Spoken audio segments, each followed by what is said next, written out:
हमारे YouTube channel Shashi Rangila production को लाइक share subscribe करें और बेल आइकन के बटन को क्लिक करें।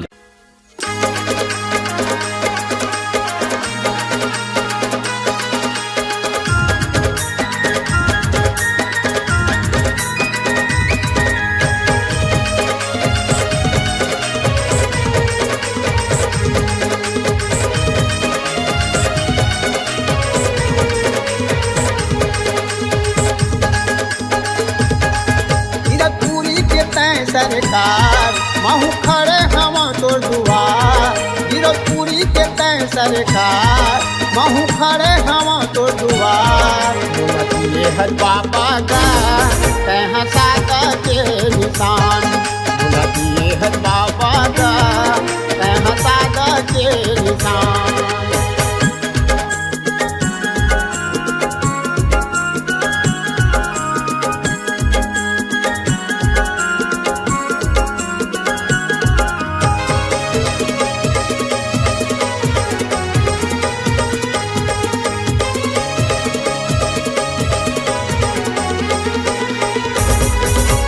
कतो आई से ऋषि मुनि मंदिर है चोला बरदान महू खड़े हैं दुआरी तोर बाबा दे देना मोला तंजान महू खड़े हैं दुआरी तोर बाबा दे देना मोला तंजान।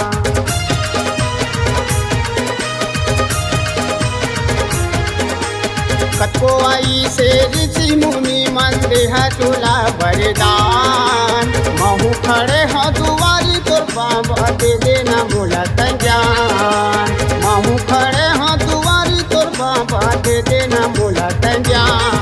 गिरपुरी के तय सरकार महू खड़े हवा तोर दुआर गिरपुरी के तय सरकार महू खड़े हवा तोर दुआर बोलतिए हर बाबा का तह सादा के निशान बोलतिए हर बाबा का तह सादा के निशान।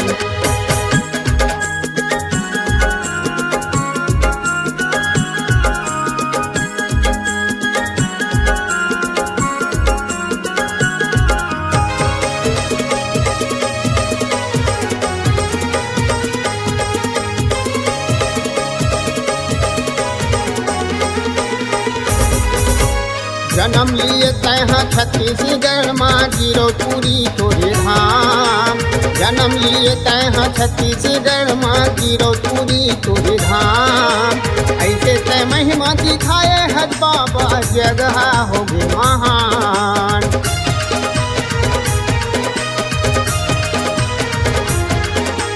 जन्म लिए तह छत्तीसगढ़ माँ गिरपुरी तोरे धाम जन्म लिए तह छत्तीसगढ़ माँ गिरपुरी तोरे धाम ऐसे तय महिमा दिखाए हर बाबा जग माँ हो गे महा।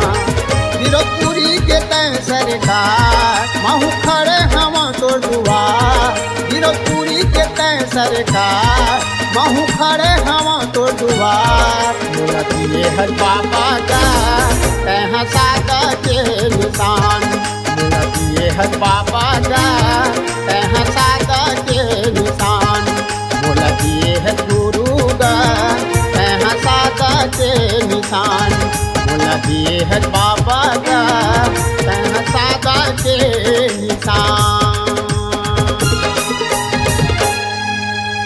उभरते हुए कलाकारों को दे रहे हैं नाम, आप भी दीजिए अपनी आवाजों को पहचान।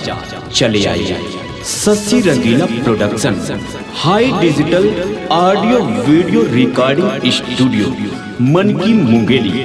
Mobile number 708936668823।